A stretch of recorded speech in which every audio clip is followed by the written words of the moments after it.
1st March 2016 till 15th March 2016. And as a part of the requirement, we have asked to do two things.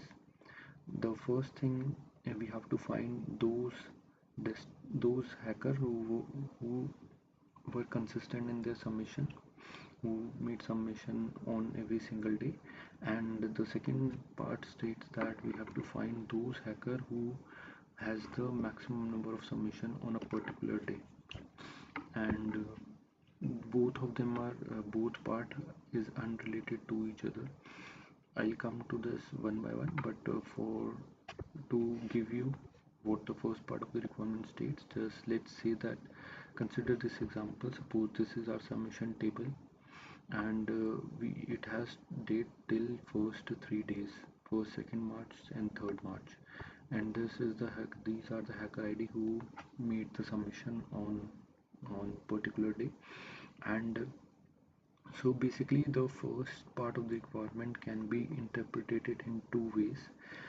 If I would have been asked to find only those hacker who made submission on every single day, then you can clearly see from the table that 81314 is the hacker who made submission on all 3 days, right? So my count will be 1. But that is where things got interested, and that is the main challenging part or main fun part of this question is we have to do this recursively. So what I meant by that is, suppose you can see that these four hacker ID 81314, 433 and 650 and 2697, these four were the distinct hacker ID who made submission on 1st March. But out of these four, only two were the hacker who were consistent in their submission on 2nd day as well. So, um, so for my 2nd day, the 81314 and 650 were the hacker who made submission on both the days. So the distinct count for second date is 2, because only 2 continued with the submission. So, and on the 3rd day similarly, only 81314 was the hacker who was consistent with its submission, and it has submitted on all 3 days. That's why on 3rd the hacker ID, the distinct count is 1. So we have to do this recursively, and I have explored 3 methods to solve this question. The first one is recursive check-in filtering. That is what I use to solve this question. And the second method is mark check-in filter, and you can see most of the people use this method to solve this question. You can find it on hacker portal, different people submission, and most of the people use this method to submit their submission. The third method is this GPT method, adding and filtering. This is the method that ChatGPT gave me to solve this question, and it's an interesting way to explore this method as well. We'll come to this one by one. In this, we'll just discuss the logic behind how it was being solved. For reference, I'll attach the SQL query for all 3 methods. So quickly, let's check the first method, recursive check-in filtering, and this is based on the logic that we are continuously checking every single day one by one, and checking who were the hackers who made submissions consistently. For this, we are using a cursor and the temporary tables, 3 of them. First is temporary one, the second one is daily hacker, and the third one is the result table.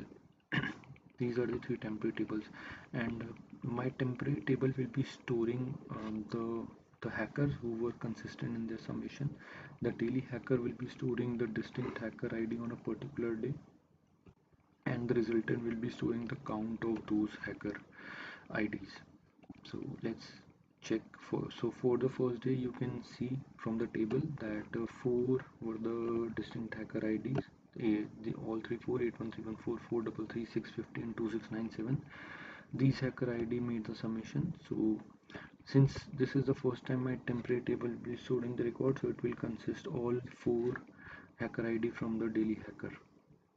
And daily hacker, it is storing the distinct hacker ID on a particular day. So both the table consist of those four hacker IDs, and the resultant table will be storing the count of the hacker ID from the temporary one. So the count of this is 4, so the resultant table will be storing the 4 as the count of hacker ID who were consistent in their submission.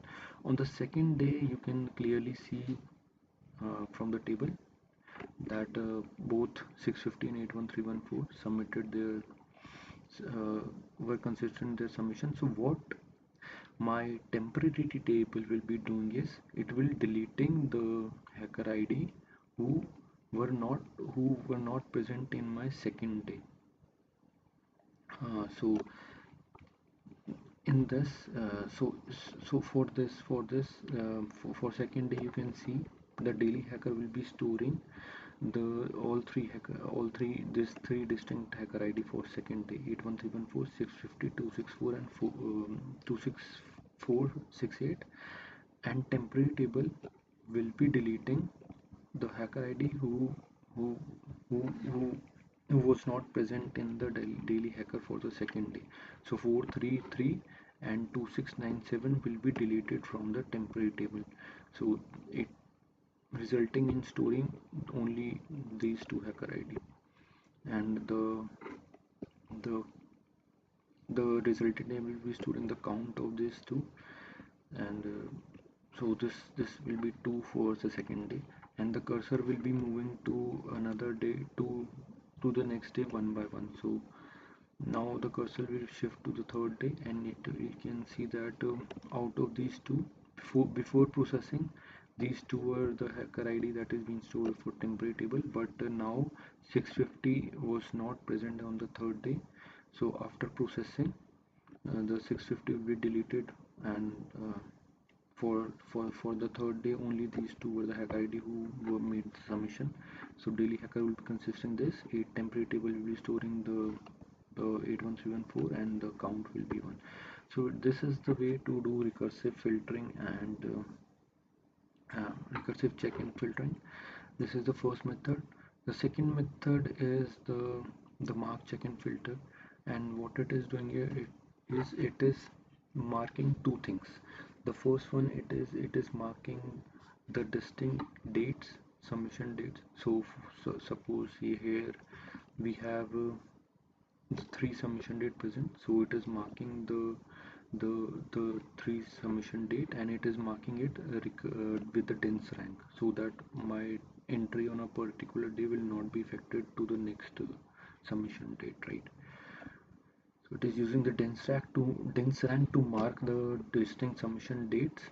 And the second thing it is marking is the distinct submission of the hacker on a particular day. So what I meant by that is, suppose this 81314, right? This is its first distinct submission, right? And suppose if, like for example, if a particular hacker ID has multiple submission on that day, it's still counting one, like because this is the distinct submission of that hacker ID. And it is giving basically the row number of its distinct submission of a particular hacker ID. So since 313 triple three two three submitted, this is its first submission, it has not submitted on previous 2 days, so this is marked as 1. And 650, this is considered as second distinct submission, because it has submitted on 1st March as well, so this is its second submission, so 2 will be given, 2. So this is the method, and what it is doing at the end is it is checking whether the row number of its distinct submission is inconsistent with the dense rank, the row number of the submission date. If it matches, then we are using casement for that. If it matches, then the CNO will be 1, the count will be 1, otherwise the count will be 0. So suppose this, you can see 33323, it is its first submission, and it didn't match with the date, so it has been marked as 0. And this is helpful in a way, like suppose 2697 submitted on 1st March, and then it missed submission on 2nd, and it has made submission on 3rd. So the 2697 second submission will be on 3rd March. So this is give marked as 2, but since my days is 3 third day, so it didn't match and it is marked as 0 in here. So this way it is tracking every submission as well of the hacker, and it is also giving the correct count, because it is only counting those hacker who were consistent in the submission. This was an interesting method that people used to submit. And what later on it is doing is, it is for getting the count, it is summing all these all those CNOs which were won for a particular day, right? So four for this, two for this, and one for this. So this is the second method what people used to submit, and it was an interesting too. And I found it most efficient out of three as well. Now what ChatGPT is doing is, it is making copies of every submission for a hacker, and then it is exploring the distinct dates for a particular hacker, and then it is counting. So uh, it is increasing one step ahead, making multiple copies and then checking. So this method is, although it solves the purpose, but it is making irrelevantly increasing the step and making multiple copies. But so this what it is doing is, it is basically using this less than or equal to thing. So less than, it is basically joining the submission date, and it is using this less than equal to, and what this less than equal to is doing is, it is, so what it is doing is, like, it is making copies on every previous day. So for second March, it is basically, for every single day, it is storing the records of the all previous submission. So on second day it has the records for first as well, right? And for the third day, it has the record for all 3 days, first, second, and third. So this is, it is making the copies, and then what it is doing, that it is checking whether the hacker ID on a particular day, how many distinct dates that hacker ID has. So since 81314 submitted on both days, first and second, so for the 81314, two were the distinct date, that 81314 has on second date. Similarly, on third day, it has three distinct dates because it has submitted on all 3 days. That's how it is checking, and it is on. And for suppose, similarly, from the second method, suppose 2697 um, on has submitted on first and third, right? So on third, but it missed to submit on, suppose it missed to submit on the second, right? So 2697 at that moment will be having only, on third it will be having only two distinct dates, that is uh, our 1st of March and 3rd of March. So these two are the only distinct dates, and it will check then the count of dates as well. So 1st, 2nd, and 3rd were the third three distinct dates that we will be having till 3rd March. So it will then compare who are the hacker ID who have all three dates. So only 81314 has three distinct dates till on 3rd. So it is considered only this hacker ID.